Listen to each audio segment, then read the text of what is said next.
আসসালামু আলাইকুম ভাই বোনেরা, সবাই কেমন আছেন? আশা করি আছেন ভালো। আপনাদের দোয়ায় ভালোবাসায় আমি ভালো আছি। নতুন করে ভিডিও নিয়ে আবার আসলাম। ব্যালকনিতে বের হলাম কাপড় নাড়ি দেওয়ার জন্য। তাতে দেখলাম যত যানজট লাগছে, রাস্তাঘাটের পরিস্থিতি দেখেন।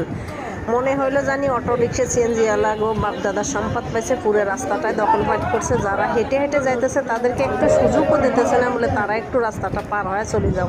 এখানে দেখতে পাচ্ছেন এই মুরব্বী চাচা আসলে একটু যাবে, মানে তারা একটু সুযোগও দিতেছে না, এমন পরিস্থিতি। তাতে হলো রাস্তার কাজ করতেছে, তো রাস্তার কাজ করতেছে, সবাই আস্তে আস্তে করে আসেন। তাতে একটা মাঝখানে একটা গর্ত আছে, দেখেন কি অবস্থা রাস্তার।